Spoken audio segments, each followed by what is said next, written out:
Je vous souhaite, messieurs les présidents, de fructueux dialogues dans l'intérêt de vos deux pays et du monde. I have met with him. He's bright. He's tough. He is as they say, when he used to play ball, a worthy adversary. Vladimir Vladimirovich Poutine. Sa vie se lit comme un roman d'espionnage. 22 ans de pouvoir et de rapports de force. Suractivité des services secrets, pression militaire, cyberattaque. Il sème le trouble en Europe. Nos relations avec la Russie, une fois de plus, sont au plus bas. Demandez-vous par qui ils sont payés. Demandez-vous quels intérêts ils servent. Moi, j'ai mon idée. Nous nous retrouvons confrontés à la plus grande offensive jamais observée des services secrets russes.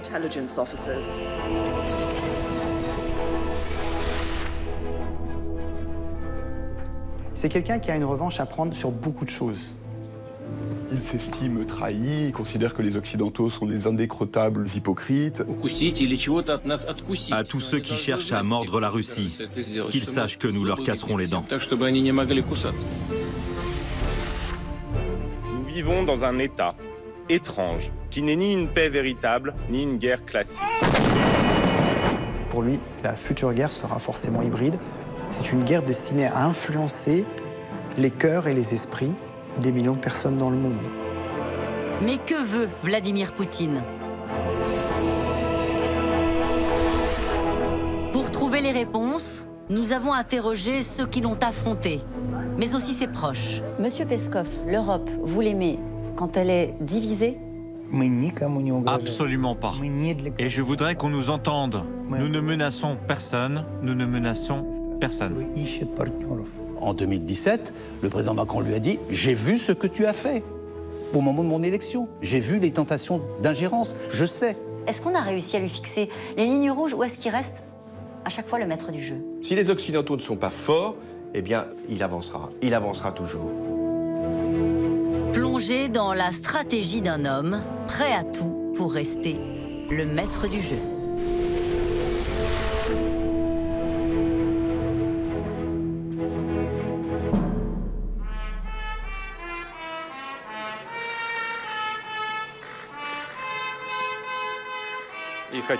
Je souhaite le succès à tous ceux qui ont choisi d'embrasser le destin d'agent secret.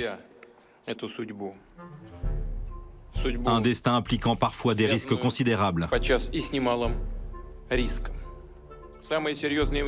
je sais de quoi je parle. L'espionnage, le tout premier rôle de sa vie, son arme favorite.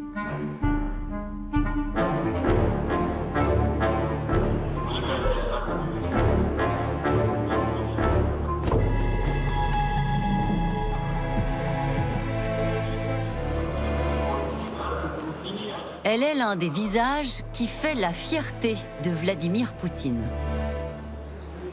Je m'appelle Elena Vavilova. J'ai travaillé pendant 25 ans sous une couverture profonde avant d'être arrêtée aux États-Unis en 2010.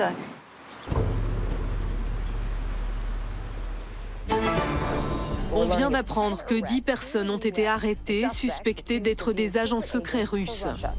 On se croirait revenu en pleine guerre froide, faux noms, messages cryptés, échange d'argent.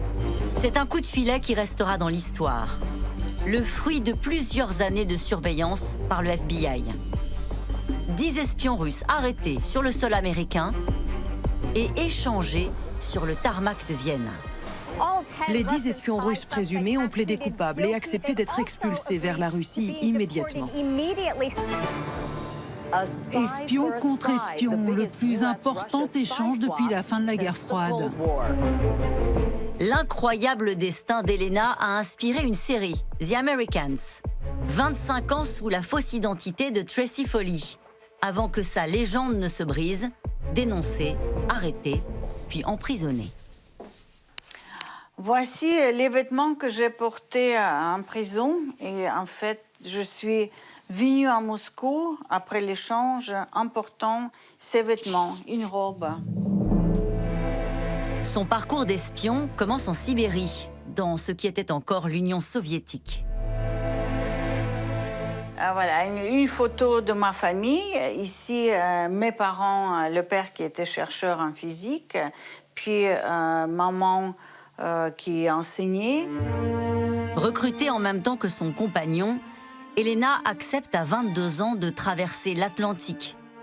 Elle entame la vie que le KGB a imaginée pour eux. Première étape, le Canada. On a fait semblant qu'on se rencontrait là. Et puis, quelques mois plus tard, on s'est mariés pour la deuxième fois, pour notre légende. Les enfants, c'était dans notre plan à nous. De l'autre côté, avoir des enfants, bien sûr, servait à devenir une famille tout à fait normale. Et les enfants faisaient aussi partie de notre couverture.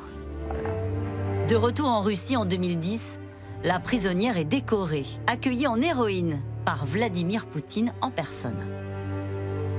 On a passé une soirée très agréable avec lui en chantant quelques chansons patriotiques. On dit que vous avez chanté un karaoké avec eux. On a chanté, mais ce n'était pas un karaoké. Alors vous nous dites ce que vous avez chanté ? On a chanté « Au commencement était la patrie ». Oui, oui, je vous assure, ce n'est pas une blague. Ces gens-là, vous savez, ont un destin compliqué. Imaginez un instant. Vous devez apprendre une langue, penser dans cette langue. On vous demande d'accomplir des missions pour la patrie pendant des années, sans couverture diplomatique, et de vous exposer au danger tous les jours. Et vos proches ne sont même pas au courant. Vladimir Poutine glorifie les services secrets. D'abord, quand il était jeune, dans les années 60, 70, il regardait une série télévisée qui glorifiait des espions soviétiques. Le héros qui a tant fasciné le jeune Vladimir Poutine et toute sa génération, c'est Max von Stirlitz, le James Bond soviétique. On a un héros qui est un agent soviétique très sobre, mais évidemment très courageux, infiltré au sein du Troisième Reich. Le lien avec aujourd'hui est quand même rigolo. C'est-à-dire que l'ennemi, c'est évidemment le régime nazi, mais le fourbe, en arrière-plan dans la série, c'est l'Occident. L'anecdote que Vladimir Poutine raconte veut qu'il se soit rendu à l'âge de 16 ans aux portes du KGB de Leningrad en disant « Moi, j'aimerais travailler au KGB ». Après 4 ans de patience et des études de droit, il intègre finalement les rangs des services secrets, avec déjà son plan de carrière en tête. Son objectif, c'était de partir à l'étranger. Et son rêve, c'était d'être envoyé en Occident. Mais le destin a décidé autrement. Vladimir Poutine s'est avéré un agent, entre guillemets, plutôt médiocre. Il a été envoyé plutôt en RDA, dans une antenne de la Stasi, qui était le service secret est-allemand. Sa vie était nettement moins romantique que ce dont il avait rêvé. C'est-à-dire, il devait surveiller des fonctionnaires d'Allemagne de l'Est. Enfin, c'était pas du tout la vie de James Bond qu'il imaginait. En tout cas, il a été quand même marqué, puisque Vladimir Poutine a été agent à une époque qui était la guerre froide. Il a été marqué par ce contexte de rivalité, très important, rivalité idéologique avec l'Ouest, avec les États-Unis, de surveillance, de paranoïa visant tout ce qui était occidental. C'est des choses que l'on n'oublie pas, cette formation-là. Elena non plus n'a pas oublié. Le mur est tombé, mais elle a gardé l'esprit KGB. Les services russes travaillent surtout pour se défendre. Tandis que, par exemple, les Américains font quelque chose dans d'autres pays, ils ont des opérations, et moi, je trouve qu'il y a plus d'agression là. Nous, on est vraiment défenseurs.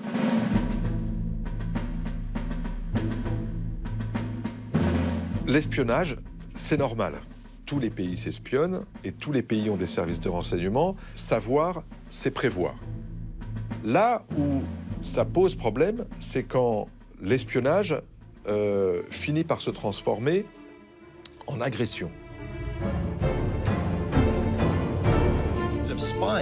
Wegen des Verdachts auf Spionage für Russland soll einem russischen Geheimdienst... En Europe, jamais les services secrets russes n'ont paru si actifs, provoquant une vague d'expulsions croisées de diplomates sans précédent.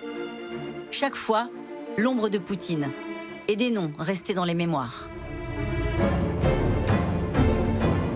Viktor Yushchenko, candidat de l'opposition ukrainienne pro-occidentale, empoisonné à la dioxine en pleine campagne pour la présidentielle.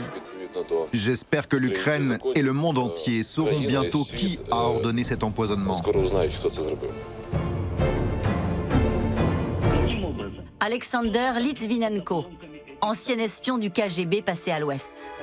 Mort dans d'atroces souffrances après avoir ingurgité un thé au polonium 210, un poison qui mène tout droit au Kremlin. Boris Berezovsky, ex-oligarque, réfugié en Grande-Bretagne, retrouvé pendu dans sa salle de bain. Sa mort est classée comme suicide, mais le mystère plane toujours.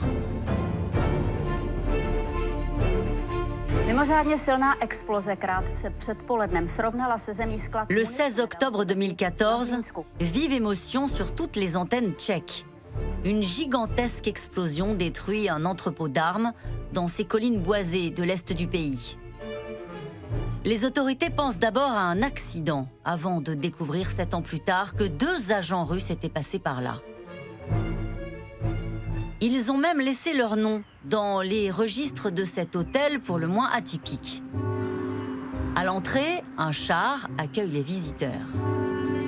Et à l'intérieur, un stand de tir est mis à la disposition des clients. Drôle d'endroit pour séjourner lorsque l'on prépare secrètement une opération de sabotage. Maximilien, le gérant de l'hôtel, est tombé des nues lorsque la police est venue l'interroger.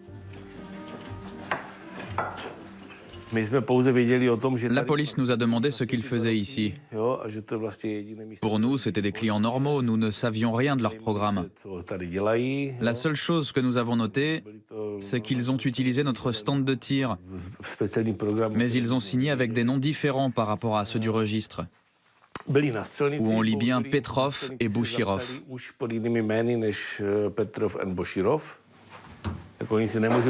Les Russes ne peuvent certainement pas venir dans un pays étranger et commettre de tels crimes. Notre pays n'est pas en guerre. Petrov et Bouchirov, 2 noms d'emprunt bien connus, car les 2 hommes ont déjà été impliqués dans une affaire qui a secoué toute l'Europe.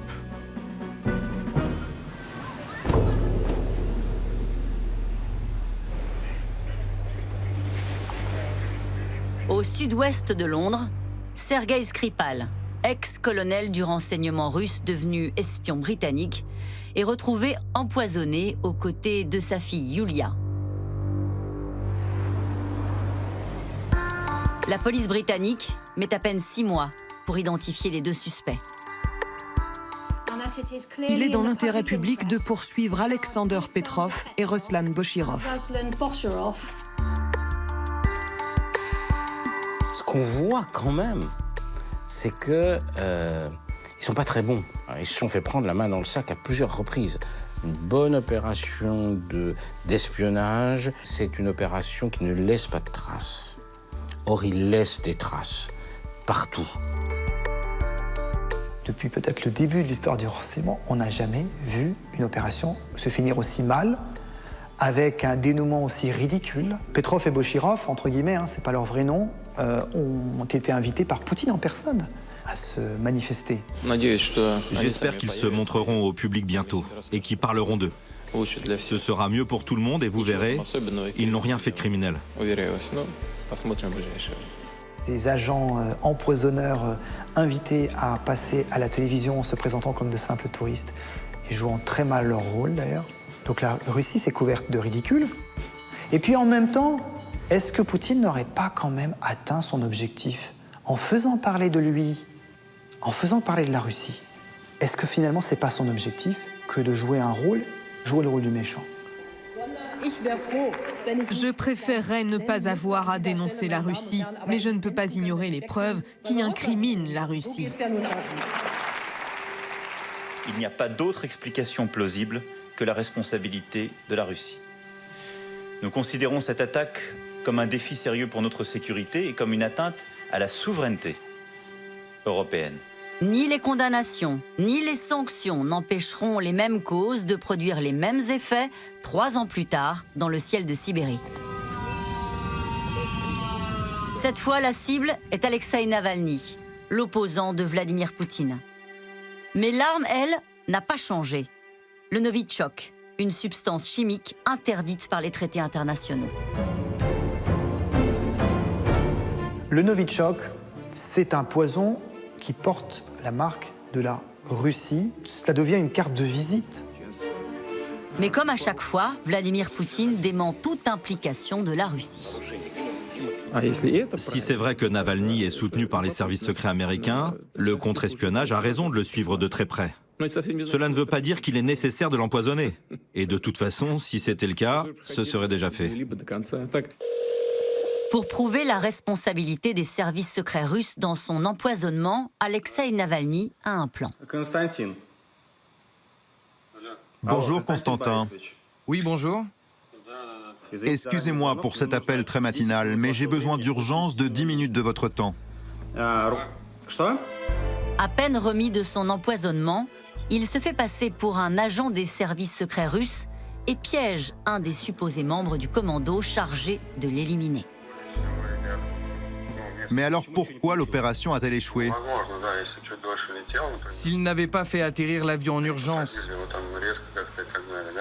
si les urgentistes n'avaient pas été aussi rapides, les choses se seraient passées différemment. Mais alors dites-moi, sur quel vêtement aviez-vous mis l'accent? Enfin, je veux dire, sur lequel aviez-vous mis le plus de produits? Le slip? Le slip?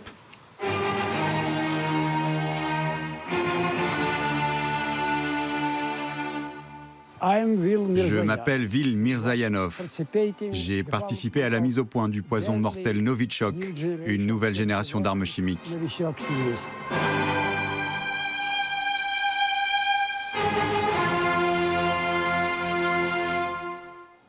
À 90 ans, cet ancien chimiste russe réfugié aux États-Unis n'a pas manqué un épisode de l'affaire Navalny. Voilà, regardez cette photo. Vous voyez qu'il souffre. Impossible de le cacher.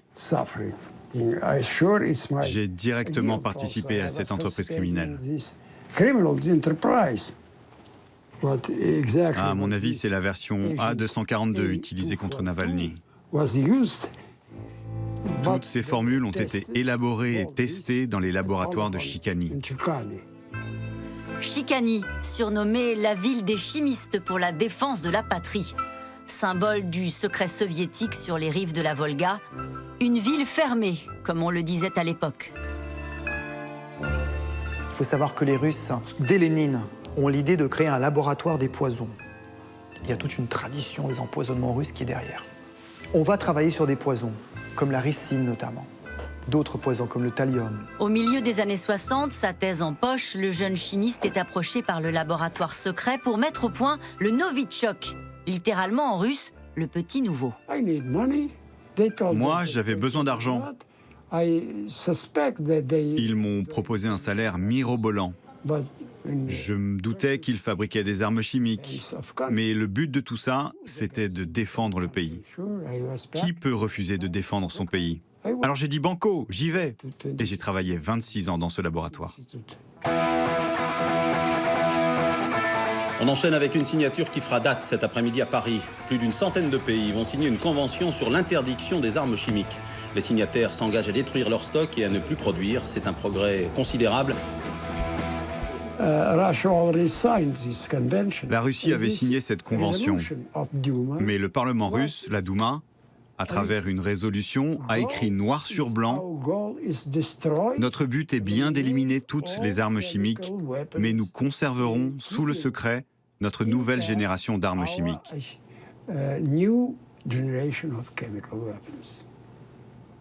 C'était cynique. J'ai dit non, je ne pouvais pas accepter ça. Voilà le scientifique russe qui demande des comptes aux généraux de son pays. Vil Mirzayanov a 57 ans. Et ce matin encore, il doit se rendre à la prison de Lefortovo à Moscou, celle du KGB, où les services de sécurité vont l'interroger. Le professeur Mirzayanov affirme qu'une substance toxique totalement nouvelle a été mise au point, dont un seul gramme pourrait tuer 1000 personnes en quelques secondes.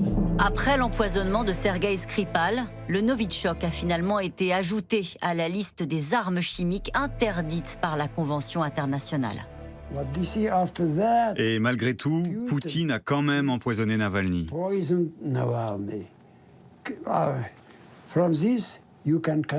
Ça montre le peu de respect qu'il a des traités internationaux. Il n'en a rien à faire.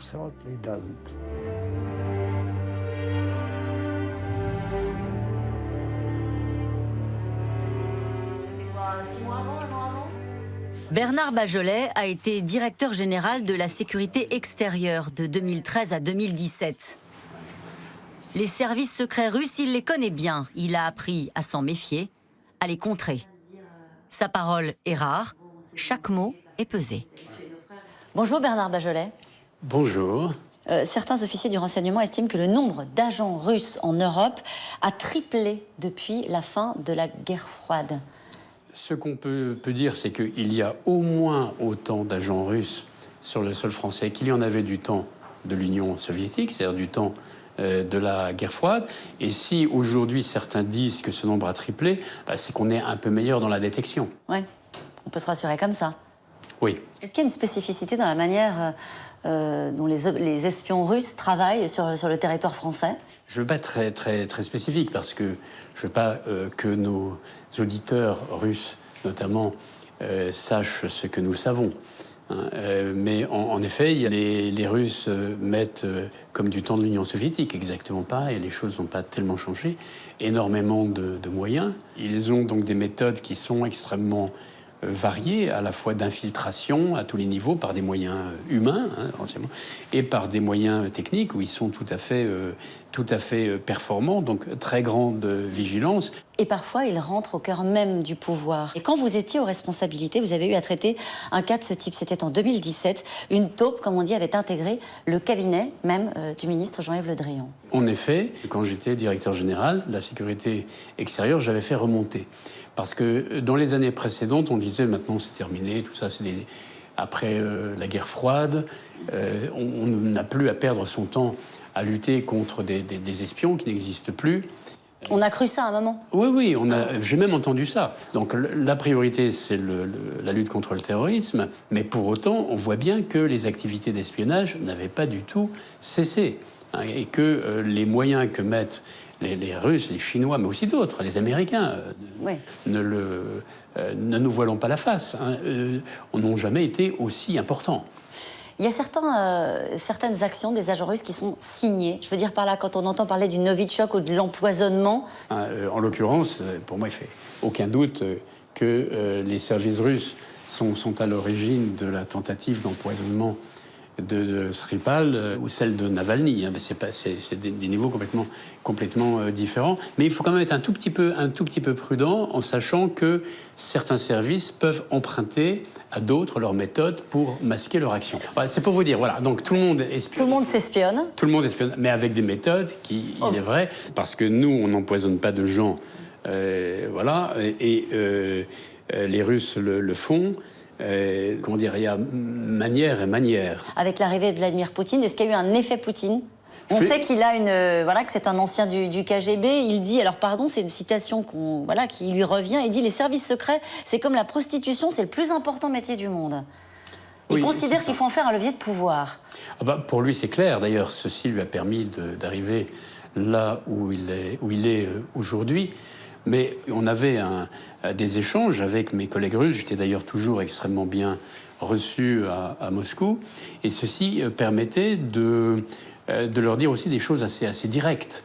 Et inversement. Par exemple, tout en leur disant que j'étais impressionné par le talent tactique de Vladimir Poutine, je disais qu'en revanche, je ne comprenais pas très bien sa stratégie. Je ne comprenais pas pourquoi il se mettait sous la suzeraineté de la Chine, se mettait dans les mains de la Chine, qui n'en ferait qu'une bouchée le jour où elle le décidera, alors que l'intérêt objectif de la Russie aurait été de se rapprocher de l'Europe. Merci beaucoup d'avoir été notre invité. Merci Bernard Bajolet. Vladimir Poutine. Porté par sa popularité, Vladimir Poutine vient tout juste de s'offrir le droit de rester aux manettes jusqu'en 2036.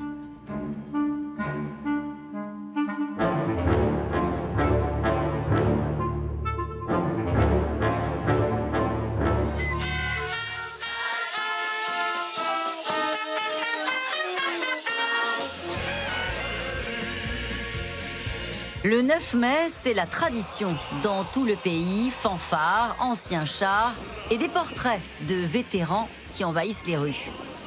La Russie célèbre la victoire de l'armée rouge sur l'Allemagne nazie. C'est un levier idéologique. C'est-à-dire que la Russie, vainqueur de la Seconde Guerre mondiale, c'est une manière d'exalter la puissance russe.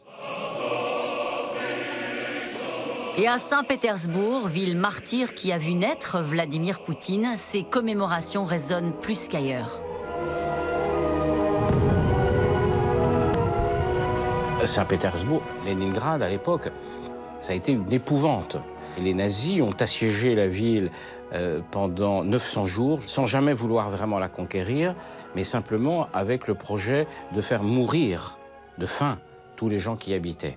Il y a eu des millions de morts. Un grand historien américain qui s'appelle Timothy Snyder a décrit cette région du monde comme étant des terres de sang. Poutine est un produit des terres de sang.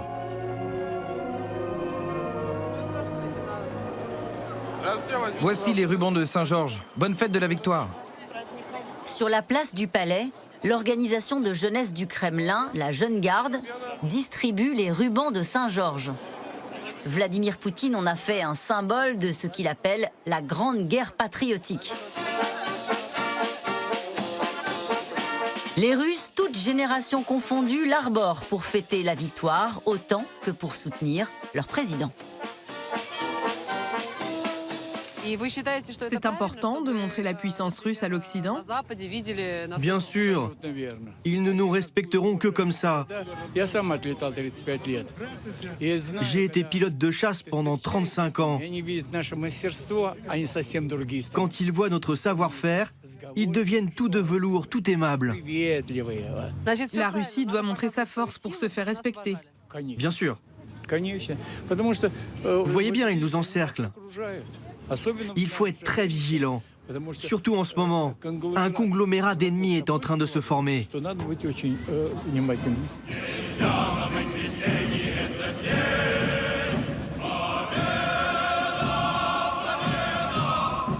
La peur de l'encerclement, c'est très ancien. C'est avant même la guerre froide, en fait. Voilà. La guerre froide n'a été qu'une étape supplémentaire, finalement, dans ce continuum de l'histoire russe.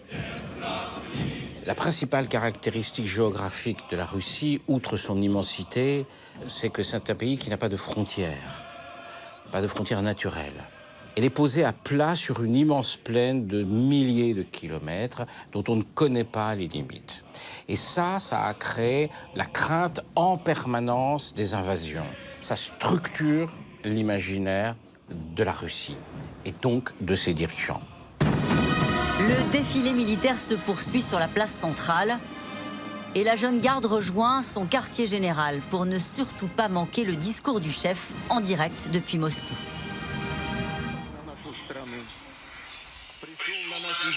L'ennemi a envahi notre terre pour semer la mort et la douleur, l'horreur et la souffrance. Il voulait mettre à bas non seulement le régime politique, le système soviétique, mais nous exterminer. Pendant les temps les plus difficiles de la guerre, dans les combats décisifs qui ont permis la victoire contre le fascisme, notre peuple était seul. Il faut absolument défendre une injustice historique qui est faite que dans le monde, on ne reconnaît pas assez le rôle de l'URSS dans la victoire contre les nazis. On survalorise le rôle des Américains qui finalement ne sont qu'arrivés qu'à la toute fin, là où vous, population russe, vous avez énormément souffert et vous vous êtes sacrifiés finalement, non pas seulement pour votre propre pays, mais aussi pour l'Europe et la paix dans le monde. Hurrah!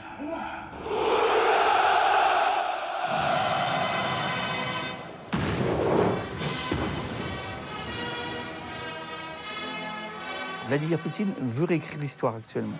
Il minimise le rôle des Britanniques, des États-Unis, pour occuper la première place. Nous appartenons à une génération qui a vécu toute sa vie sous Vladimir Poutine. Et à ce jour, il nous semble qu'il n'y a pas vraiment d'alternative. Il n'y a pas dans le pays un homme qui peut, comme lui, tenir les rênes, développer l'économie aussi bien que le fait Poutine. Il est 19h à Moscou lorsque Gorbatchev intervient sur les antennes de la télévision russe. De petits hommes en gris sont montés déjà sur les toits du Kremlin. Ils ont reçu l'ordre de retirer le drapeau rouge frappé de la faucille et du marteau. Et très vite, flotte maintenant dans le ciel de Moscou le drapeau russe. Entre l'effondrement de l'URSS et l'arrivée de Poutine, il y a une période de 10 ans. Et cette période de 10 ans, qui a été notamment incarnée par Boris Yeltsin, est effectivement une période de choc. À la fois, on essaye de garder le minimum de puissance qu'avait l'ex-URSS, tout en introduisant l'économie de marché, et donc tout ce qui va avec, les privatisations, la chute du pouvoir d'achat. Les salaires n'étaient pas versés, donc les gens travaillaient pour rien. Les retraites n'étaient pas versées.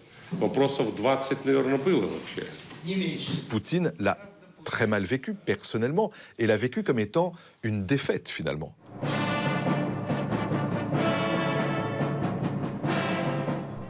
Клянусь при осуществлении полномочий президента Российской Федерации.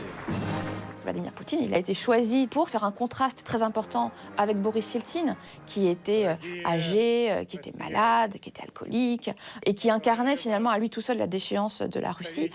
Donc ça, il fallait absolument quelqu'un dont on puisse être fier, y compris, je dirais, physiquement.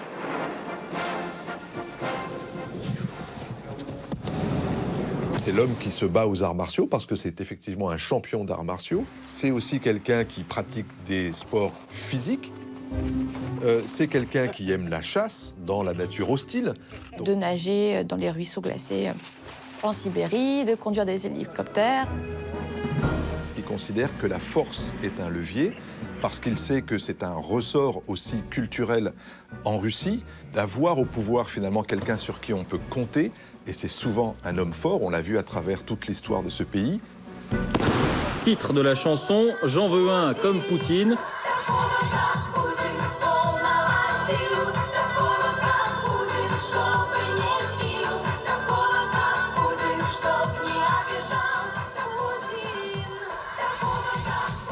À son arrivée au sommet, Vladimir Poutine hérite d'une économie sinistrée. Aux Russes, ruinés, il promet la stabilité. La Russie a toujours été une puissance pauvre. C'est un pays dont l'économie n'a jamais été une économie florissante. Une économie qui s'apparente à celle d'un pays du tiers-monde qui produit des matières premières, du pétrole, du gaz, des minerais. On est incapable de citer des productions industrielles russes. Le PIB de la Russie, qui est à peu près l'équivalent du PIB de l'Italie. Donc ça vous remet un peu les choses en perspective par rapport au rôle global que joue la Russie. Mais la puissance continue à exister. Et la puissance, elle est politique, elle est stratégique, elle est militaire. C'est pas un leader visionnaire comme a pu l'être Staline dans son genre ou Pierre le Grand, c'est-à-dire que ses objectifs en tant que dirigeant sont pas vraiment de moderniser la Russie, de proposer autre chose, de la changer, de la rendre meilleure, mais simplement de réparer ce qui a été perdu avec la fin de la guerre froide. Son objectif, c'était plutôt de rétablir l'ordre à l'intérieur et la puissance à l'extérieur. L'intensité de l'attachement à Poutine est assez limitée. C'est-à-dire que les gens sont plutôt satisfaits. C'est un soutien qui reste quand même assez distancé, qui est surtout adossé à la conviction qu'il n'y a pas d'alternative et que donc c'est un moindre mal. Poutine super tsar, mais après 22 ans au pouvoir, l'enthousiasme est quelque peu retombé.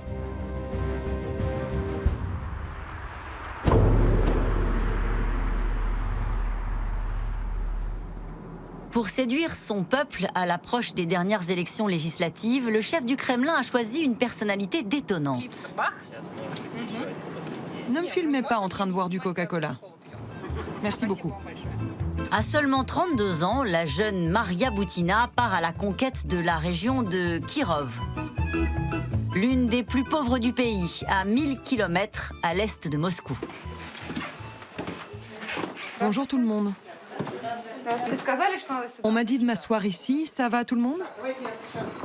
Pas besoin de présentation, même ici, loin de la capitale, tout le monde la connaît déjà.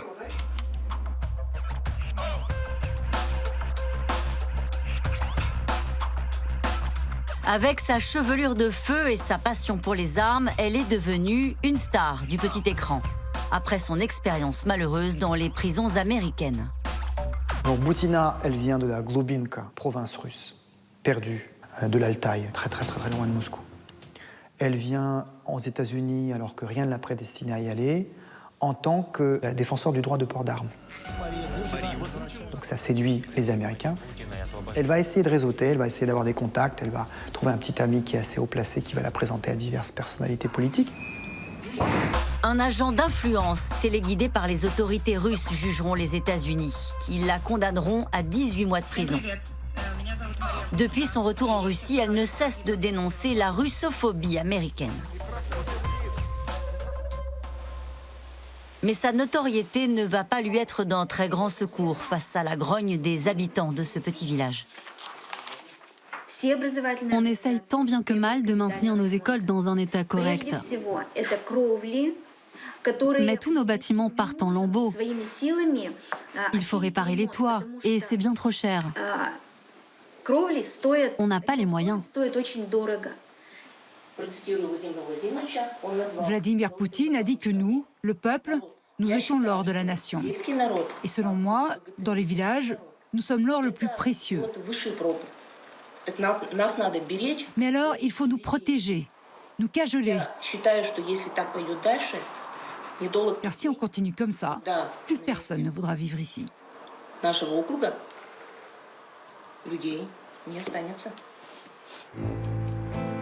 Vladimir Poutine, qui avait promis pourtant de réparer les routes, de rendre les hôpitaux plus efficaces, les écoles plus effectives, les gens se rendent compte que la Russie reste un pays pauvre, qui ne s'améliore pas, dont la démographie n'est pas brillante, où la corruption est toujours très présente, où le droit n'est pas respecté.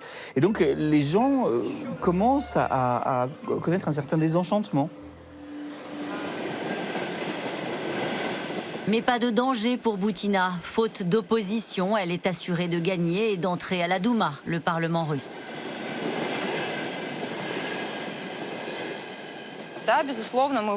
Bien sûr, la vie est difficile en Russie. Nous vivons sous le coup de sanctions internationales et d'une pression sans précédent exercée par l'Occident. C'est compliqué, mais notre peuple a l'habitude. Vous savez, il y a une expression très juste en Russie. Nous n'abandonnons pas les nôtres. Pour vous, c'est difficile à comprendre, mais c'est comme ça chez nous. Le peuple est dévoué à son président et le président est dévoué à son peuple. En Russie, on fait semblant de croire à la démocratie à l'occidentale. Mais en fait, on pratique autre chose. C'est-à-dire qu'on a transformé les élections en proclamations. On interdit toute formation d'un parti politique libre, on contrôle les partis d'opposition. Donc en fait, en Russie, on est dans une pseudo-démocratie. Le discours, maintenant, c'est celui de dire « notre modèle est mieux que le vôtre ». Les élections sont à ce point truquées qu'ils ne font plus beaucoup d'efforts pour le cacher, mais ça s'accompagne d'un discours sur le thème « notre modèle, c'est le peuple et son dirigeant se répondent en permanence, sont sur la même longueur d'onde, avancent ensemble, et ça, c'est beaucoup plus démocratique que vos démocraties représentatives malades ». Bonjour. Mais certains n'ont pas l'air très convaincus. Ces collégiens n'ont pas encore le droit de vote, mais la candidate a tenu à les rencontrer eux aussi, car derrière les apparences, la jeunesse bouillonne. Dans les provinces russes, vous avez à la fois vos profs d'université, voire vos professeurs au lycée, vous avez vos voisins, vos parents qui vous disent de ne pas aller manifester, parce que c'est interdit, parce que vous ne comprenez rien, parce que vous êtes manipulé par l'Occident, et pourtant les jeunes vont manifester.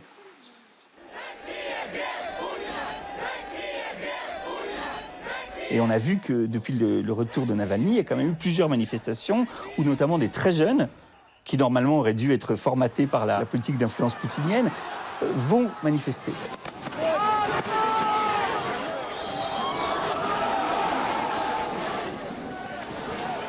Manifester était toléré auparavant, c'est devenu totalement interdit.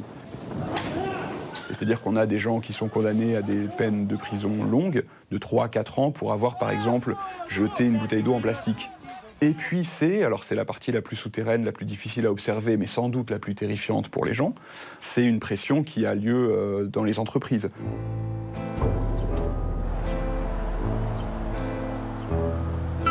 À 100 km au sud-est de Moscou, Les rires des enfants ont envahi la datcha un peu plus tôt que d'habitude cette année. Depuis quelques semaines, Sergueï s'est réfugié ici avec toute sa petite famille pour faire quelques économies à la faveur de l'été. Après avoir été licencié du jour au lendemain, comme une centaine de ses collègues.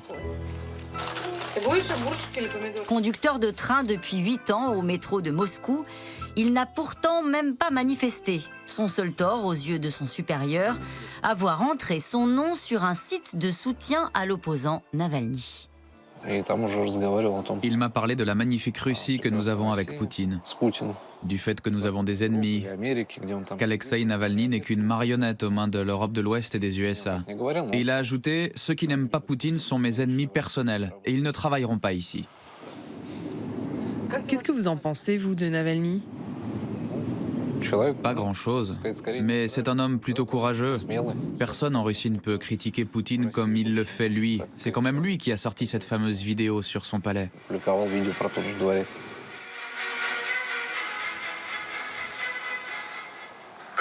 Salut, c'est Navalny. Vous allez voir que le palais de Poutine, ce n'est pas seulement une maison, mais aussi 7800 hectares de terre, près de 300 hectares de vignes, dans 4 lieux différents. Un château, des fermes ostréicoles et un luxe sans fin. Nous arrivons à la partie la plus intéressante. Qui paie pour tout ça?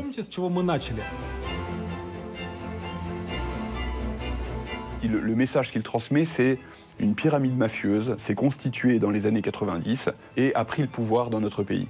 Et ça, c'est un message qui est très fort. Et le palais est en fait, d'une certaine façon, simplement une manière d'illustrer ça. Ces capots, ces lieutenants ont offert au grand chef un palais.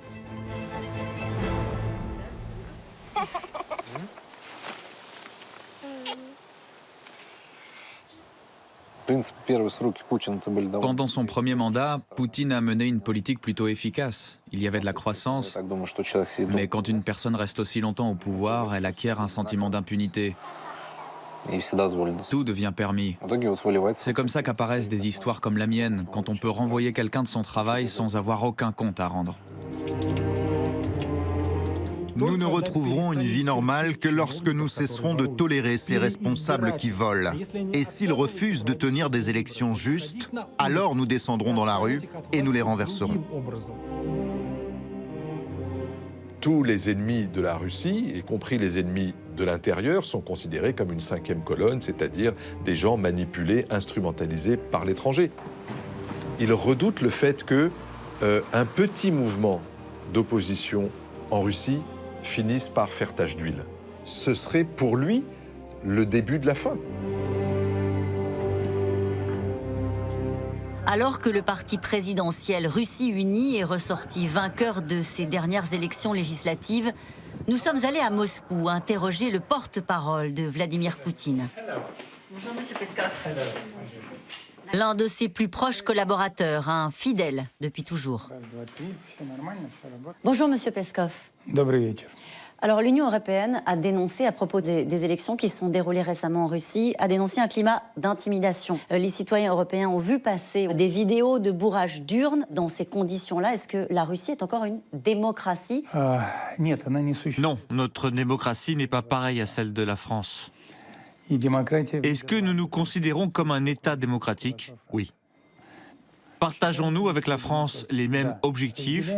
Sans doute oui. Mais nous vivons à la façon que nous préférons. Nous ne voulons pas vivre comme les Français. Nous respectons les Français, mais nous sommes Russes. Le ministre des Affaires étrangères, Jean-Yves Le Drian, en juin dernier, a dénoncé la dérive autoritaire de la Russie. Ce sont les mots qu'il a utilisés, des mots très forts. Que répondez-vous à cela? Nous ne sommes pas d'accord. Il est vrai que nous avons les représentants de l'opposition dite non systémique qui n'ont pas pu participer. Ça veut dire quoi, non systémique? L'opposition non systémique est une opposition qui n'a pas son propre parti politique. Au début de l'hiver passé, il y a eu un tournant. Ils ont violé la loi en appelant les gens à la désobéissance civile. Selon nos lois, il s'agit d'un crime.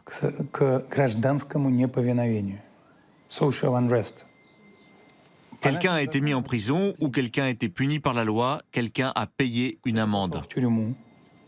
Le pouvoir a frappé fort. Vous êtes française. Je sais que vous allez dire que vous avez les gilets jaunes. Bon, nous respectons votre tolérance. Mais nous sommes beaucoup moins tolérants à la violation de la loi. Pourquoi vous citez jamais son nom, Alexeï Navalny? Vous l'appelez quelqu'un. Vous savez, il y a eu cette histoire de son empoisonnement. Vous le savez. Nous l'avons surnommé le patient berlinois. Il vous fait peur, Alexeï Navalny? Vu de France, on a l'impression qu'il y a une forme de fébrilité. Non, on n'a pas peur de lui. Il veut être égal aux vrais hommes politiques, les personnes qui sont aujourd'hui au pouvoir et pour qui on vote. Mais à chaque fois que notre président ou un autre représentant du pouvoir l'appelle par son nom, ça reviendrait à le mettre au même niveau que nous. Nous ne voulons pas partager notre popularité avec lui. C'est ce que nous refusons de faire. Il ne mourra pas en prison, Alexeï Navalny. Espérons qu'il ne mourra pas. Chez nous, comme on dit, on touche du bois. Heureusement, il a survécu à tout ça. Nous ne savons toujours pas ce qui se cache derrière toutes ces histoires d'empoisonnement. Nous n'avons toujours pas reçu de réponse. Heureusement, il est vivant. Quand il s'est retrouvé en prison, il a fait une grève de la faim. Plus tard, il a recommencé à manger, heureusement. Monsieur Peskov, l'Europe, vous l'aimez quand elle est divisée? Non, nous ne sommes pas du tout intéressés par une Europe divisée, pas du tout. Nous préférons des pays européens prospères, mais tous indépendants les uns des autres. L'Europe se cherche actuellement, elle se pose des questions sur son système de défense, sur la nécessité d'avoir une défense indépendante, ou si les Européens ont besoin de leur propre armée. Est-ce que les Américains vont rester en Europe? Est-ce qu'ils vont continuer de protéger les Européens contre ces affreux Russes? Nous voudrions qu'on nous entende. Nous ne menaçons personne. Nous ne menaçons personne. Nous ne sommes pas un danger. Nous sommes un très grand pays, un pays très fort qui cherche des partenaires. Pourtant, nous, Européens, membres de l'OTAN, parfois nous nous sentons menacés par la Russie. Par exemple, lorsqu'elle masse des troupes à la frontière ukrainienne. Bien sûr, nous pouvons comprendre vos sentiments. Mais nous préférerions que vous soyez mieux informés, vous, les Européens. Avant l'attroupement des forces russes dans cette région, il y a eu de grands exercices de l'OTAN qui ont été lancés à nos frontières. Il a bien fallu répondre. On parle sans arrêt de la concentration des troupes russes, mais personne ne parle jamais des troupes de l'OTAN. Qu'est-ce qui se passerait, Monsieur Peskov, si l'Ukraine rentrait dans l'OTAN? C'est le pire des scénarios. C'est un scénario qui dépasse la ligne rouge des intérêts nationaux de la Russie. Et c'est un scénario qui obligera la Russie à entreprendre des mesures actives pour assurer sa sécurité. C'est une offensive dont vous parlez. Tout à fait. Merci beaucoup, Monsieur Peskov, d'avoir répondu à mes questions. Merci.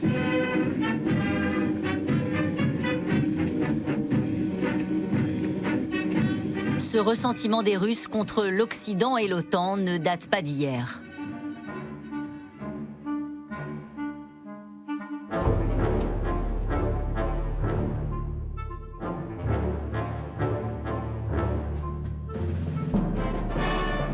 Quand il arrive au pouvoir, donc au début des années 2000, on est au début d'un cycle nouveau.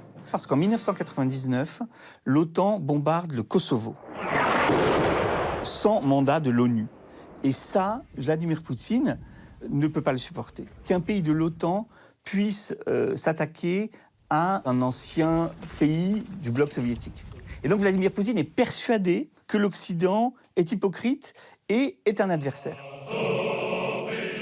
À l'époque de la perestroïka, Mikhail Gorbatchev arrivait à vendre l'idée que l'effondrement de l'URSS, c'était pas une défaite, c'était la transition vers un modèle qui finalement était meilleur. Et ça, je crois que même des gens comme Vladimir Poutine, en fait, l'ont sans doute pensé sincèrement. Je dirais le péché originel du point de vue russe, c'est le fait que, côté soviétique, on a dissous le pacte de Varsovie, donc ce pacte militaire qui réunissait les différents États qui composaient le bloc de l'Est, là où l'OTAN existe toujours.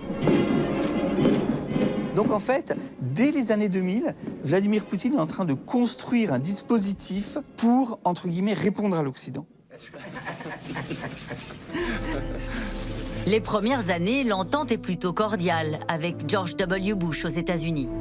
Poutine joue le libéral, affiche sa complicité, avant de brutalement changer de ton. C'est le discours de Munich. Munich, c'est une conférence sur la sécurité, un espèce de grand raout qu'aiment les puissants. Et là, Poutine, il développe en 2007 un discours très hostile contre le monde unipolaire, et donc contre les États-Unis. Nous sommes témoins d'un mépris de plus en plus grand des principes fondamentaux du droit international. Un seul État, en l'occurrence les États-Unis, est en train de sortir de ses frontières nationales pour intervenir et imposer ses lois dans tous les domaines. Dans l'économie, la politique et dans la sphère humanitaire. Qui peut accepter ça ? Il accuse les États-Unis d'être responsables de tous les problèmes du monde, d'avoir déstabilisé un ordre international qui aurait existé depuis la fin de la guerre froide, d'avoir fait naître le terrorisme islamiste. C'est un discours énervé, ce qui est assez étonnant de sa part. Pour le coup, les Occidentaux ne sont pas habitués à voir ça. J'ai trouvé son discours très agressif, mais on va tenter de poursuivre le dialogue et de prolonger la discussion. À l'issue de cette conférence, on parle de nouvelle guerre froide. Pour la première fois, Vladimir Poutine envoie des soldats hors de ses frontières en Géorgie au nom de la protection des minorités russes. Message aux Occidentaux, la Russie puissante et redoutée est de retour, et elle ne va pas s'arrêter là.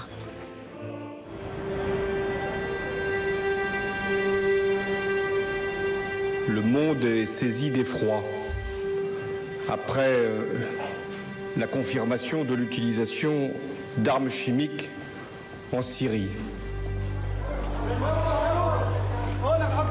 Le massacre chimique de Damas ne peut rester sans réponse.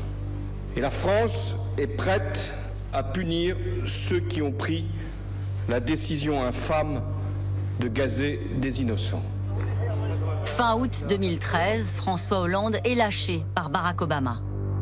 Le président américain choisit de ne pas frapper le régime syrien. Les États-Unis ne veulent plus jouer les gendarmes du monde.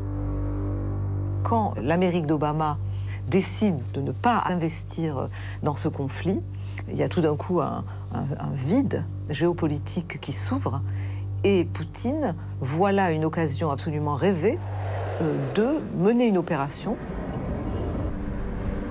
La Russie a montré qu'elle était capable de changer la donne de façon complète sur le terrain, qu'elle était capable de l'emporter de façon militaire, qu'elle était capable de dicter le tempo diplomatique.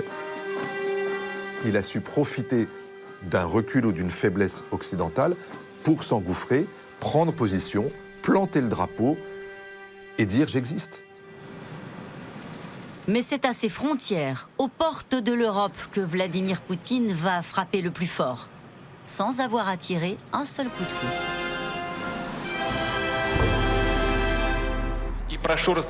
Aujourd'hui, conformément à la volonté du peuple, je vous demande d'entériner l'intégration à la Fédération de Russie de deux nouvelles entités, la République de Crimée et la ville de Sébastopol. Ça a été un moment d'euphorie, ça a été un moment de communion avec le pouvoir politique, avec Poutine. L'opinion publique russe est très majoritairement en faveur de ce qu'elle n'appelle même pas une annexion, hein. C'est la réparation d'une injustice, la réunification avec la mère patrie.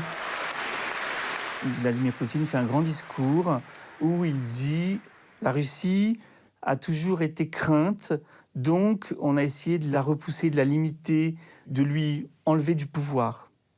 Aujourd'hui, l'heure est venue de reconquérir le pouvoir qui est dû à la puissance russe. Donc l'annexion de la Crimée, c'est un retour à la maison pour la rhétorique russe, d'une région peuplée en grande majorité par des russophones. Un moment d'apothéose pour Vladimir Poutine, un traumatisme pour l'Europe.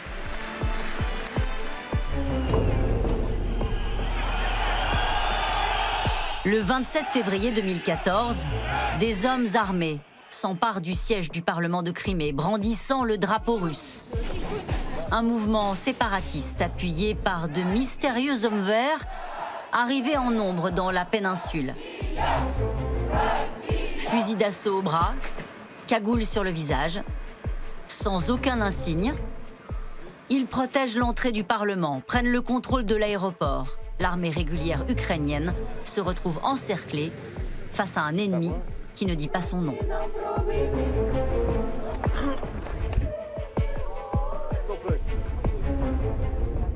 Вы русский солдат? Are you a Russian soldier? Вы русский солдат? L'annexion de la Crimée est une opération spéciale. A été montée comme une opération spéciale, c'est-à-dire avec des hommes en uniforme sans insigne qui apparaissent, un vote au Parlement totalement manipulé, un référendum populaire organisé en quelques jours. La politique étrangère de Vladimir Poutine est souvent conçue comme une opération d'espionnage. Et ça, évidemment, ça lui vient de sa formation et de sa vision du monde de jeune agent du KGB. Mis devant le fait accompli, l'Occident s'indigne. La France, comme l'Union européenne, ne reconnaîtra pas la validité de cette pseudo-consultation. Ça va déclencher un train de sanctions de la part de l'Union européenne et des États-Unis. Ça pourrait arriver à n'importe lequel de vos pays. C'est pour ça qu'on sanctionne la Russie. Pas pour le plaisir de retourner à la guerre froide. Exclusion du G8, sanctions économiques, rien n'y fait. 4 ans plus tard, Vladimir Poutine inaugure en grande pompe devant les caméras un pont de 19 km reliant la Crimée à la Russie, le plus long d'Europe. Et les ambitions de Vladimir Poutine ne s'arrêtent pas à la Crimée. À l'est du pays, dans le Donbass, même scénario. 2 provinces rebelles ont proclamé leur indépendance. Mais cette fois, les forces armées ukrainiennes ont décidé de ne pas se laisser faire. Une guerre larvée s'installe aux portes de l'Europe.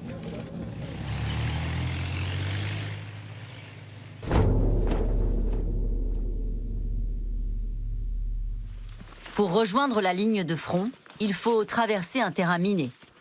20 minutes de marche sous un soleil de plomb, escorté par un soldat de l'armée ukrainienne.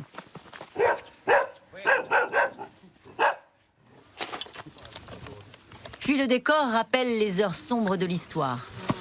Des kilomètres de tranchées pour se protéger des tirs des frères séparatistes ennemis, épaulés par le voisin russe. Regardez là-bas. C'est la ligne de front, l'ennemi est là-bas. Sur l'une des 2 tours, ils ont accroché leur drapeau de bataillon russe.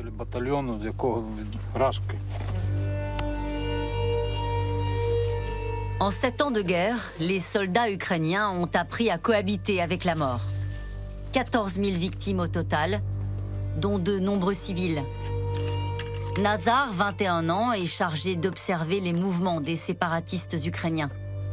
Selon lui, cela ne fait aucun doute. Leurs frères rebelles sont encadrés par des officiers russes. On reconnaît leurs uniformes. Ce sont les uniformes des forces spéciales russes. On les appelle Gorka. Ils sont verts et on aperçoit parfois leurs insignes militaires.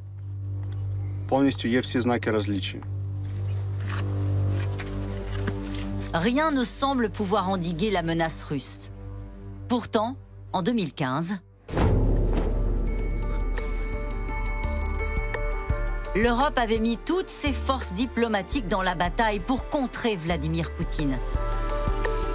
Face à lui, François Hollande, Angela Merkel et le président ukrainien, embarqués dans une très longue nuit de négociations. L'Europe pense avoir gagné, Vladimir Poutine aussi. Ce n'était pas la meilleure nuit de ma vie, mais c'est un beau matin. Malgré les difficultés du processus de négociation, on a tout de même réussi à trouver un accord majeur. C'est un espoir sérieux pour l'Ukraine. C'est aussi un soulagement pour l'Europe. Et c'est un bel exemple de ce que l'Allemagne et la France sont capables de faire au service de la paix. 6 ans plus tard, dans les tranchées ukrainiennes, les accords de Minsk paraissent bien loin. Le cessez-le-feu n'est toujours pas respecté. Ce sont les séparatistes qui viennent de tirer sur une de nos patrouilles. Le problème, c'est qu'on est en guerre depuis 8 ans. Et l'Europe nous a oubliés. Enfin, pas complètement, ils nous ont un peu oubliés. Au début, en 2014-2015, ils ont réagi vivement. Il y a eu des sanctions et tout ça. Mais aujourd'hui, ils nous ont déjà un peu oubliés. Ils s'assoient avec Poutine à la même table et lui serrent la main. Nous, notre objectif, c'est d'entrer dans l'OTAN. C'est notre stratégie. Et la France et l'Allemagne, ce ne sont pas vos alliés? Disons qu'ils ont joué les médiateurs. Mais s'il y avait une confrontation sérieuse avec notre ennemi, ils ne prendraient pas parti.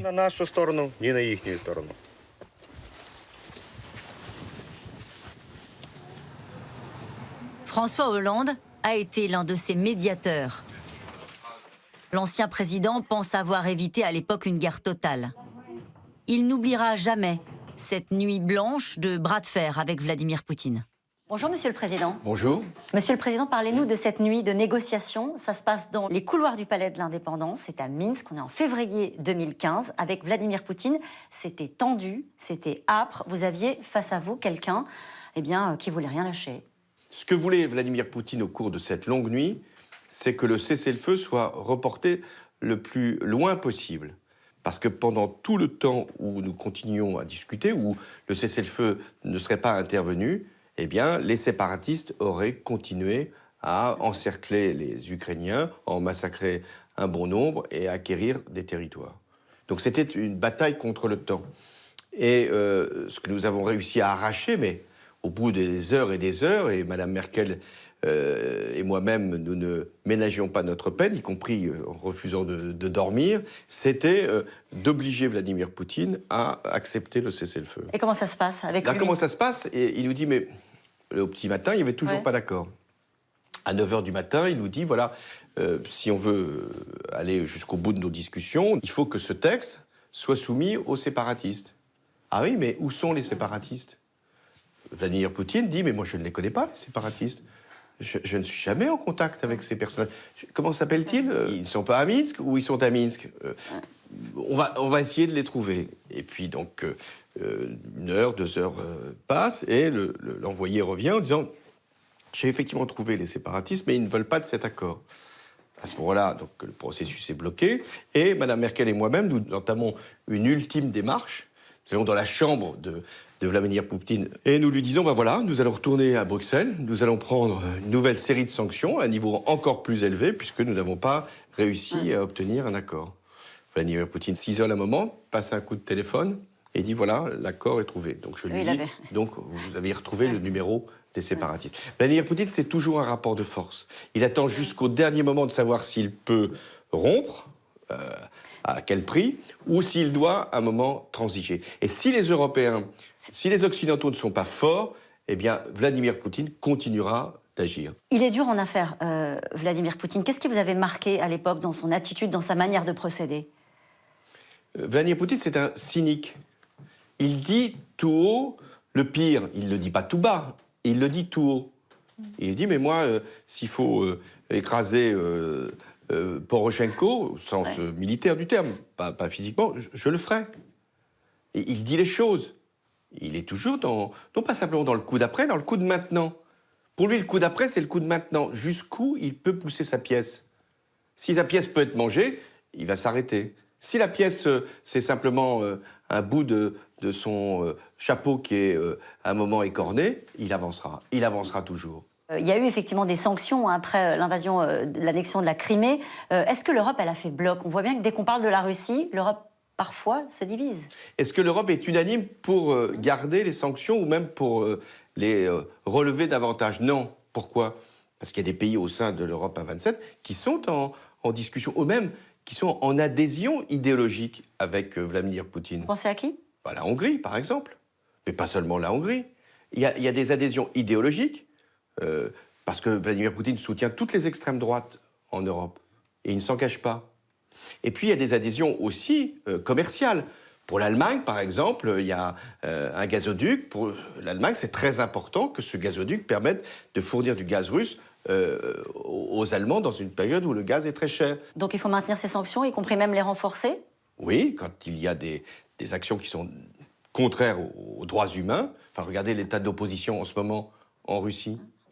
Savoir où sont traités un certain nombre de responsables qui s'en sont pris à Vladimir Poutine. Savoir aussi que Vladimir Poutine soutient le président biélorusse qui arraisonne des avions pour emprisonner des opposants. Si on ne renforce pas des sanctions, il ne s'agit pas de faire la guerre. Nous ne sommes pas dans une logique de conflit, mais nous sommes dans un moment où il faut aussi dire qu'il y a des limites. Qu'est-ce qu'on disait? Moi, je suis d'une génération où il y avait l'Union soviétique, qui ne respectait pas les droits de l'homme. Il y avait des mobilisations, il y avait les intellectuels qui intervenaient, il y avait la droite française qui était remontée contre le communisme totalitaire. Aujourd'hui, où sont les réactions? Vous parliez du gazoduc Nord Stream 2. Ça lui donne un levier d'influence énorme sur l'Europe. Oui, ça lui donne un degré d'influence. D'abord, ça lui permet d'écouler son gaz. Deuxièmement, de peser sur le prix. Aujourd'hui, d'ailleurs, on le supplie pour qu'il fournisse du gaz pour que le prix n'augmente pas trop. Mais vous savez aussi comment il s'y prend. Il a recruté, il y a déjà des années, Gazprom, l'ancien chancelier d'Allemagne. Je crois savoir qu'un ancien Premier ministre français est également payé par le gouvernement russe. Vous parlez de François Fillon? Oui, car j'ai appris qu'il avait été recruté par une entreprise qui est la propriété de l'État russe. Ça vous choque? Ça me choque, oui, que des personnalités politiques importantes servent les intérêts d'un pays étranger, oui. Est-ce qu'on a trouvé la bonne méthode pour justement lui fixer nos propres limites? Ou est-ce qu'il reste à chaque fois le maître du jeu? Non, il n'est pas le maître du jeu. Il y a eu beaucoup de situations où il a reculé. Sur le plan économique, il est dans une position de faiblesse. Il faut bien comprendre que la Russie, c'est un pays qui n'a plus du tout la capacité technologique et même économique d'assurer le destin de tous. Il consacre beaucoup d'argent sur le plan militaire. Donc voilà, il faut fixer les limites, y compris même sur la question des armements. La preuve, c'est qu'il n'est pas question de vendre des armements à la Russie qui pourrait les utiliser contre précisément ses voisins. C'est pour ça qu'on a annulé ce fameux contrat Mistral. Donc voilà, je pense que des limites sont possibles. Et faut-il encore que les Européens prennent conscience que c'est à eux de les fixer et pas aux États-Unis. Et Vladimir Poutine, il fait le pari que les Européens soit seront alignés sur les États-Unis, ce qui sera un argument commode pour son opinion publique, soit seront divisés. Eh bien, faisons le pari inverse. Une Europe plus soudée autour du couple franco-allemand.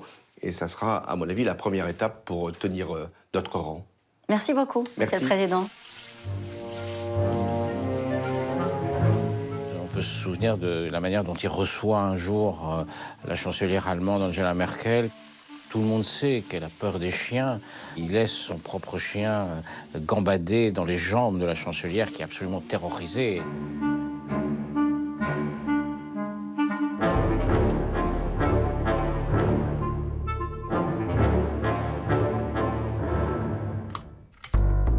C'est l'un des secrets les moins bien gardés de Vladimir Poutine. Le groupe Wagner, une armée fantôme. Une société militaire privée, sans existence officielle, puisque la loi russe l'interdit. De ces soldats, il n'existe que quelques images sur les réseaux sociaux.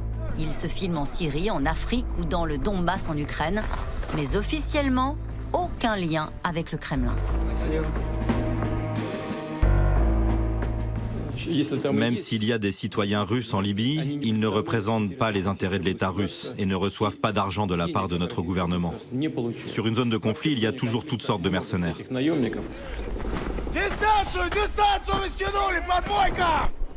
Wagner, c'est une invention assez géniale. Ça a un avantage incroyable, c'est que ça n'engage pas directement l'armée russe. Ça donne une certaine liberté d'action au pouvoir qu'il emploie en disant « écoutez, c'est pas nous, hein, on paye pas ». Du point de vue des autorités russes et notamment du ministère de la Défense, qui est le plus friand pour les employés, c'est des supplétifs tout simplement. C'est une manière assez moderne de faire la guerre. Ça permet à la Russie d'intervenir tout en ayant politiquement les mains libres pour négocier avec les gens d'en face, en disant bah, écoutez, oui, c'est une société, mais c'est pas nos soldats. Évidemment qu'il y a une forme d'hypocrisie, mais en politique, l'hypocrisie, c'est pas forcément toujours négatif. En Russie, rares sont ceux qui osent s'aventurer sur le terrain des Wagner. Ce journaliste d'investigation enquête depuis plusieurs années sur l'armée fantôme, malgré les menaces. À partir de données disponibles sur Internet, il a réussi à établir des liens avec l'armée régulière russe. Leur base se trouve au village de Molkinos. Si l'on zoome un peu plus, on lit PMC Wagner. C'est la base du groupe Wagner dans la région de Krasnodar. Et juste en bas, il y a l'inscription « Unité militaire ». C'est la base de la 10e brigade des forces spéciales du renseignement militaire russe, le GRU. En fait, cela forme un seul et même ensemble. Ici, il y a leur champ de tir commun. C'est donc les instructeurs du GRU qui forment les mercenaires du groupe Wagner. Derrière les Wagner, un nom revient sans cesse, celui de leur patron présumé, Evgeny Prigojine, surnommé le cuisinier de Vladimir Poutine. Ici, on le voit en simple entrepreneur, disons le cuisinier en chef qui montre ses plats à Vladimir Poutine, comme s'il n'était qu'un petit fonctionnaire. Mais en fait, c'est l'un des oligarques les plus puissants de Russie. Les Wagner, c'est d'abord une personnalité. C'est Yevgeny Prigojine, c'est un ancien gangster, et c'est un homme qui a réussi à se mettre dans le sillage d'abord du ministère de la Défense et ensuite de Poutine. Mais ses premières connexions et ses connexions les plus fortes, notamment pour bâtir un empire commercial, dans la restauration principalement, c'est l'armée, c'est le ministère de la Défense. Prigojine serait aujourd'hui à la tête de la société Wagner, mais pas seulement. En parallèle, l'homme d'affaires dirige une myriade de sociétés. Son ombre plane jusqu'en Afrique.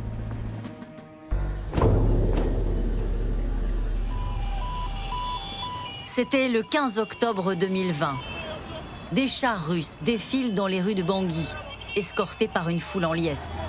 Un cadeau de Moscou au pays, ancien précaré français, toujours en proie à une guerre civile dévastatrice. Vladimir Poutine veut prendre la place des anciennes puissances coloniales, donc se trouver en concurrence directe avec la France, qui est une puissance qui se retire doucement, et donc remplacer la France dans certains pays d'Afrique. Officiellement, les Russes fournissent des blindés et des instructeurs. Mais sur le terrain, 1000 à 2000 soldats Wagner seraient déployés. Et ce soir-là, dans le stade de Bangui, ce sont eux, les héros de Touristes, un film à grand spectacle produit, selon la presse russe, par un certain Evgeny Prigojine. Ce qui est amusant, c'est que ça fait semblant de prendre comme héros les instructeurs russes en Centrafrique, donc là officiellement, mais ça ne trompe personne, et même dans le discours qui a un peu accompagné le film, personne ne fait semblant de ne pas comprendre qu'on parle bien des Wagner, évidemment. Vive! Hurrah, la Russie! Applaudissez pour les Russes! Les Russes qui sont nos amis, bien sûr! Dans les rues de la capitale centrafricaine, l'influence russe est partout. Affiches à la gloire des soldats, diffusion de journaux anti-français, publicité pour une radio pro-Kremlin. Une véritable offensive de propagande pour manipuler les esprits, même les plus jeunes.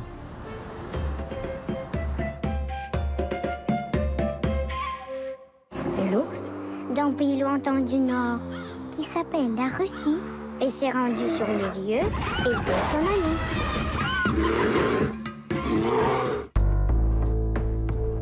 Passé maître de la guerre d'influence, le cuisinier de Poutine est poursuivi par le FBI, accusé de fraude et d'interférence dans le processus électoral.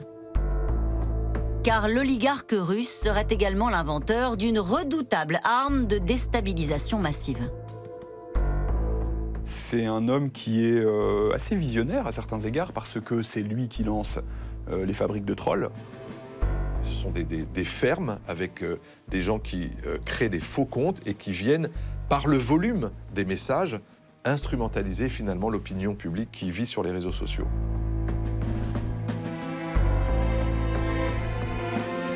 On les a vus à l'œuvre lors de l'élection de Donald Trump, dans la campagne du Brexit, ou plus proche de nous, lors des manifestations des Gilets jaunes.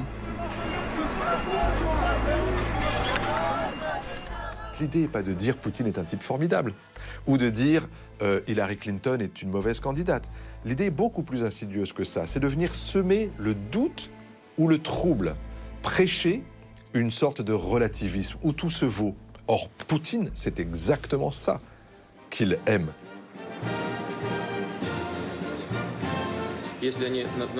Les hackers sont des gens libres, comme les artistes peintres. S'ils sont patriotes, ils apportent leur contribution à la lutte contre ceux qui disent du mal de la Russie. C'est tout à fait possible, mais au niveau de l'État, on n'a jamais fait ça. Nier, semer le doute, deux dimensions de la guerre hybride souvent associée à Vladimir Poutine. Une guerre hybride, c'est par définition une guerre qui utilise plusieurs biais, plusieurs modes. Alors il y a le mode conventionnel, militaire, et dans le même temps, on va avoir une dimension psychologique, donc de désinformation, de manipulation. C'est une guerre destinée à influencer les cœurs et les esprits des millions de personnes dans le monde. Cible privilégiée de cette offensive, l'Europe.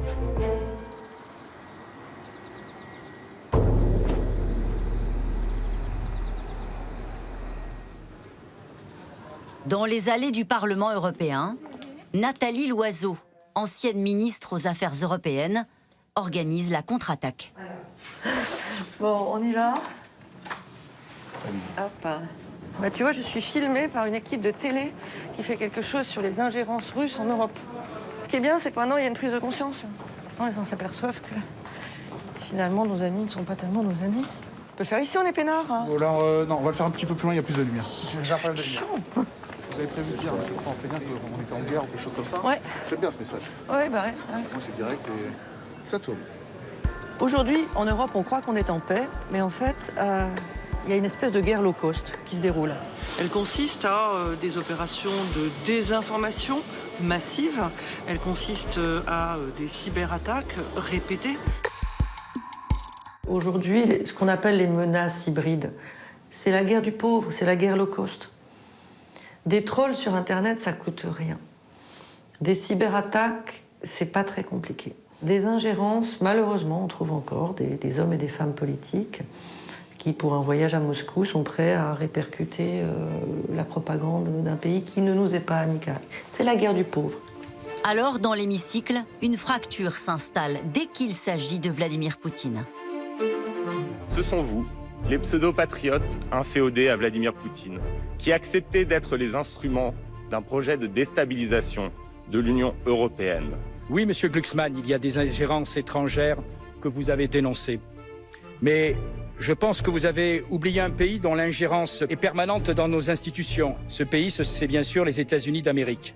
Enfin, je m'inquiète du climat de ce Parlement où, quand on a le tort d'avoir une opinion différente de la majorité, on est immédiatement taxé d'être un agent de l'étranger. Thierry Mariani, l'un des eurodéputés placés sur la liste noire du Parlement européen. Il est accusé d'avoir cautionné les élections en Crimée malgré les condamnations européennes. Comme toute l'extrême droite, il est séduit par le maître du Kremlin et son virage néoconservateur. En 2012, quand Vladimir Poutine revient pour son 3e mandat à la présidence, c'est le moment où en France on est en train de voter le mariage pour tous et où il y a des mouvements de protestation contre le mariage pour tous. Vladimir Poutine suit ça de manière très attentive et il se dit qu'il va proposer une offensive conservatrice. Il va faire de la Russie le pôle conservateur du monde.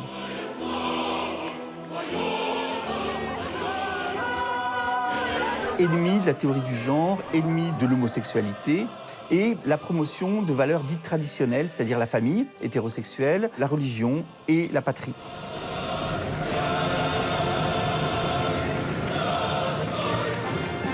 Et donc ça permet de renouer aussi avec une très ancienne rhétorique qui est celle de la troisième Rome. Deux Roms se sont effondrés, donc Rome et puis Constantinople. La troisième est debout, la troisième c'est Moscou, il n'y aura pas de quatrième. Ça, c'est aussi un fil rouge très important de la culture russe sur lequel Poutine joue. Nous sommes les défenseurs des valeurs traditionnelles européennes, là où les pays qui sont plus à l'ouest ne savent plus les défendre.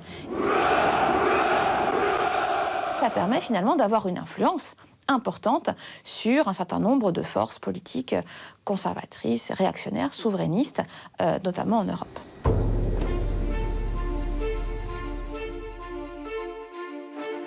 Les agents d'influence, comme on disait à l'époque communiste, restent des agents d'influence, aujourd'hui au service de Poutine. Et vous en trouvez dans tous les pans de la société, en France comme ailleurs.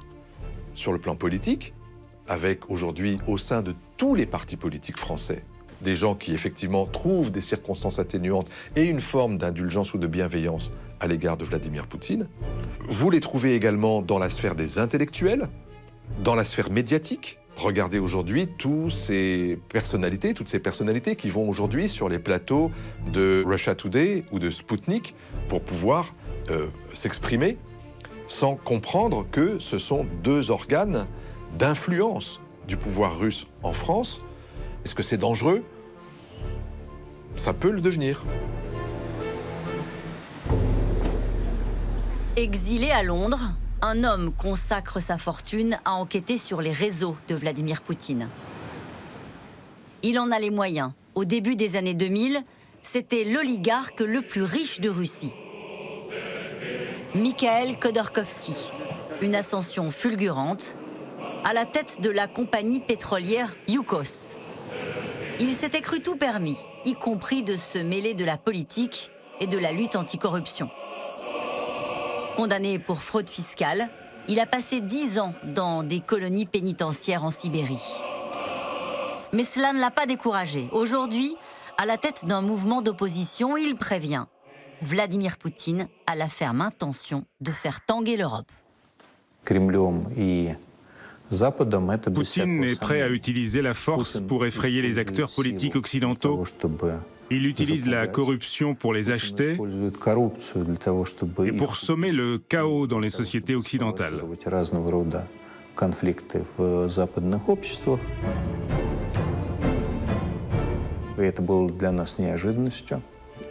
Nous avons été très surpris du niveau d'intégration, plus précisément d'infiltration du Kremlin dans les affaires et le système politique français. Il n'est pas seulement comparable au cas allemand ou autrichien, mais sans doute bien supérieur.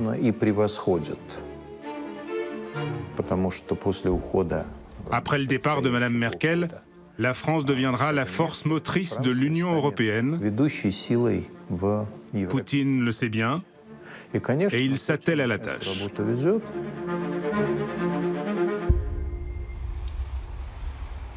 À 6 mois de l'échéance présidentielle, nous sommes allés au Quai d'Orsay mesurer le niveau d'inquiétude de la France. Bonjour Jean-Yves Le Drian. Bonjour. Comment est-ce que vous qualifiez les relations entre la France et la Russie? Quels mots vous mettez pour définir nos liens? La Russie, c'est d'abord le pays voisin. La géographie est têtue. La Russie est là, c'est sans doute un voisin parfois irascible, parfois très encombrant, mais c'est notre voisin. Alors ça devient préoccupant, parfois même inquiétant, dans la mesure où on assiste à une triple dérive russe, une dérive autoritaire à l'intérieur, on l'a vu avec l'affaire Navalny, une dérive d'intimidation, de provocation de la Russie sur son environnement immédiat, et puis aussi une autre dérive qui est une dérive d'ingérence, parce que la Russie essaye de perturber, de déstabiliser nos sociétés, nos valeurs, nos démocraties. Comment est-ce que l'on fixe des lignes rouges à Vladimir Poutine? On a des positions très fermes sur l'ensemble de ces sujets. Le président de la République connaît les rapports de force. Savoir dire à Vladimir Poutine, non. Là, tu es allé trop loin. Oui. D'ailleurs, lorsqu'il y a eu la première rencontre entre le président Macron et le président Poutine à Versailles en 2017, le président Macron lui a dit « J'ai vu ce que tu as fait au moment de mon élection. J'ai vu les tentations d'ingérence, les tentatives d'ingérence, la réalité de ces ingérences. Je sais. » Et je sais aussi que certains médias qui sont sous la responsabilité de fait du pouvoir russe servent aussi d'outils de manipulation sur l'opinion publique, y compris contre moi. Donc je le sais. Et on peut lui dire aussi maintenant, nous savons que vous pouvez agir de cette manière lors des prochaines élections. Et ça change quoi? Et ça change quoi? Lui dire « je le sais », en réalité, ça ne l'a pas arrêté, Vladimir Poutine. Je le sais, je le dis, je le dévoile et éventuellement je le sanctionne et je le poursuis pour assurer nos propres libertés, notre propre démocratie. Ils ont une vraie force de frappe qui irait jusqu'à déstabiliser, jusqu'à changer le vote, qui peser vraiment sur un scrutin? Il faut s'en prémunir. Nous avons mis des outils en place ici dans cette maison. Nous avons une task force qui regarde tout ce qui se passe. Et puis au niveau du Premier ministre, il y a aussi un outil que nous avons mis en place pour identifier ces ingérences potentielles. Vous avez évoqué les ingérences, vous avez évoqué l'affaire Navalny. Vous évoquez pas ce qui se passe au Mali. Le groupe de sécurité privé Wagner avance ses pions contre les intérêts français. On est d'accord, Wagner, c'est la Russie? Wagner, c'est d'abord une société de mercenaires russes qui fait la guerre par procuration. Pour le compte de la Russie? Pour le compte de la Russie. Il n'y a pas de doute là-dessus? Même si la Russie s'en défend, la lisibilité est tellement forte que ça ne trompe personne. Avec en plus un leader de ce groupe qui est très proche de Vladimir Poutine, tout le monde le sait. Mais c'est plus grave que cela, parce que lorsqu'il pénètre dans un pays, il multiplie les violations, les exactions, les prédations, pour se substituer parfois même à l'autorité du pays. L'exemple le plus spectaculaire, c'est la République centrafricaine, où finalement, pour pouvoir se payer, il confisque la capacité fiscale de l'État. C'est tout à fait condamnable et ce n'est pas envisageable pour nous, c'est tout à fait incompatible avec la manière dont nous concevons la lutte contre le terrorisme au Mali. Quand vous rencontrez votre homologue Sergueï Lavrov, vous l'avez vu récemment à l'ONU, est-ce que vous évoquez ce sujet de manière aussi claire que vous venez de le faire à l'instant? Je lui dis comme cela. Et il vous dit, c'est pas nous? Il dit, c'est pas moi. Je lui dis, si, c'est vous. Et puis quoi? En tout cas, il se réfugie derrière le fait que tel ou tel État a le droit de passer un contrat avec telle ou telle société. Or, ce n'est pas la réalité. La réalité, ce sont des combattants et ce sont des gens qui violent le droit international et qui aussi remettent en cause la souveraineté même des États dans lesquels ils interviennent. La République centrafricaine, ce n'est pas le premier exemple. On les a vus en Libye, on les a vus en Ukraine, on les a vus en Syrie. Bref, c'est une méthode d'action que nous condamnons totalement. Est-ce que vous imaginez ce qu'on appelle la stratégie dite du pivot vers l'Est, c'est-à-dire une sorte de rapprochement entre la Russie et la Chine qui constituerait une sorte de bloc? Est-ce que vous y croyez à cela? C'est parfois un peu, on le constate dans les manœuvres militaires communes récentes, on le constate dans des votes communs aux Nations Unies, on le constate dans des complicités, y compris économiques. Le fait de redire régulièrement que la Russie est en Europe et que la géographie est têtue est aussi un élément important de notre dialogue potentiel avec les Russes. Aujourd'hui, le dialogue n'avance pas beaucoup, il faut bien le dire, mais il faut que nous soyons toujours prêts à ouvrir les discussions. Merci beaucoup, Jean-Yves Le Drian. Merci. Bien.